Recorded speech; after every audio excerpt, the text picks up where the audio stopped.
نے اس آیت میں جو جو چیزیں آپ کو محبوب ہیں ان کا تذکرہ کیا، اور محبوب چیزوں میں سب سے پہلے عورت کا تذکرہ کیا ہے۔ علامہ ابن کثیر رحمہ اللہ تعالی جو عالم اسلام کے مایہ ناز مفسر ہیں، وہ اس آیت کی تفسیر میں لکھتے ہیں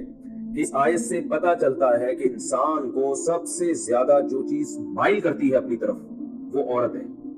اس کے بعد اولاد جن میں بیٹے، کیونکہ لوگ عام طور پر بیٹوں کو بیٹیوں پہ ترجیح دیتے ہیں، تو قرآن نے عام لوگوں کی عادت کے حساب سے ہی بات کی ہے۔ وہ الگ بات ہے کہ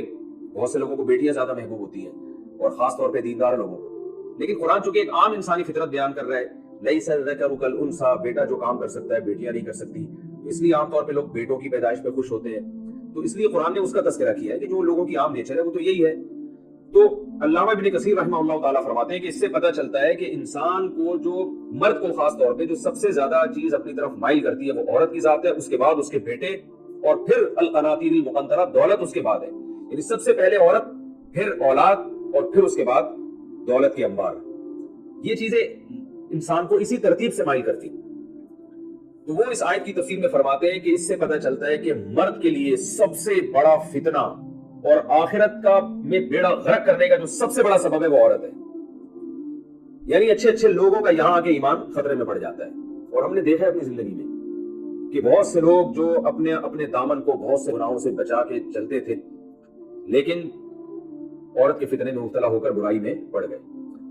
تو اس لیے خاص طور پہ جو مرد حضرات میری اس تفسیر کے لیکچر کو سن رہے ہیں، وہ اس آیت کی روشنی میں اپنے آپ کو عورت کے فتنے سے بچانے کی بہت زیادہ کوشش کریں۔ آپ کی آخرت کو تباہ کرنے والی سب سے بڑی چیز عورت ہے، اور اللہ نے اس کا آلٹرنیٹ رکھا ہے۔ علامہ ابن کثیر رحمہ اللہ تعالیٰ فرماتے ہیں کہ یہی عورت جو ہمارے لیے بہت بڑا فتنہ ہے، اور بخاری مسلم کی حدیث ہے، آپ صلی اللہ علیہ وسلم نے فرمایا ما ترکت بعدی فتنة اضر علی الرجال من النساء، میں نے اپنے بعد مردوں کے لیے عورت سے بڑا کوئی فتنہ نہیں چھوڑا۔ یہ وہ ایسا فتنہ ہے کہ اس میں بڑے بڑے لوگ مبتلا ہو جائیں گے۔ عورت کے حسن و جمال سے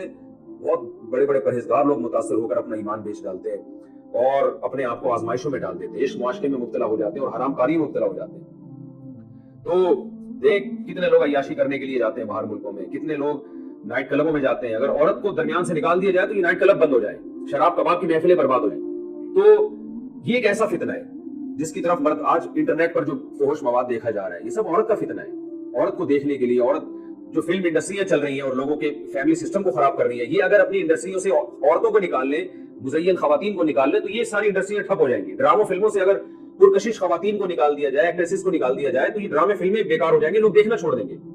ہر چیز جو پروڈکٹ آپ مارکیٹ میں لانا چاہتے ہیں اس میں عورت کی تصویر کمپنیاں لگاتی ہیں تاکہ اس عورت کو، اس لڑکی کو دیکھنے کے بہانے لوگ ہماری پروڈکٹ کو دیکھیں۔ تو وجہ کیا ہے کہ اللہ نے عورت کو بنایا مرد کے لیے اٹریکٹیو ہے، اور یہ تو اس سے پتہ چلتا ہے یہ آزمائش ہے ہماری، یہ انٹرٹینمنٹ کے لیے نہیں بنایا، یہ آزمائش کے لیے بنایا۔ اس آزمائش سے بچنے کا سب سے بہترین طریقہ جو قرآن و سنت نے ہمیں بتایا ہے،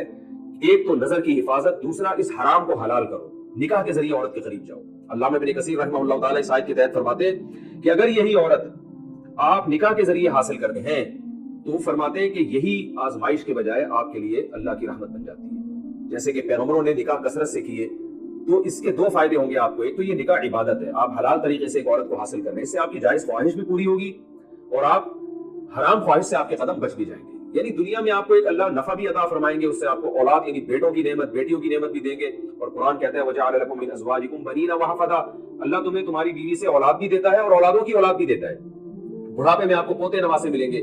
تو یہی عورت اگر آپ حلال طریقے سے حاصل کریں تو یہی آپ کے لیے فتنہ اور آزمائش کے بجائے اللہ کی رحمت بن جاتی ہے۔ تو علامہ ابن کثیر رحمہ اللہ تعالیٰ اس آیت کے تحت لکھتے ہیں کہ نکاح کی جو کثرت ہے وہ پسندیدہ چیز ہے، کیونکہ بخاری میں عبداللہ بن عباس رضی اللہ عنہ کا قول ہے تزوجوا فإن خير هذه الأمة أكثرهم نساء، نکاح کرو اس لیے کہ اس امت میں جو سب سے بہتر تھے محمد صلی اللہ علیہ وسلم، انہوں نے سب سے زیادہ نکاح کیے، ان کی ازواج کی تعداد سب سے زیادہ تھی۔ تو آج ہمارے ہاں جو خانقاہوں میں یا تبلیغ میں یا دیندار طبقے میں عورت کے جو فتنہ ہے اس سے بچانے کی جو کوشش کی جا رہی ہے وہ پائیدار نہیں ہے۔ وہ کوشش یہ کی جا رہی ہے کہ صرف نظر کی حفاظت کرو اور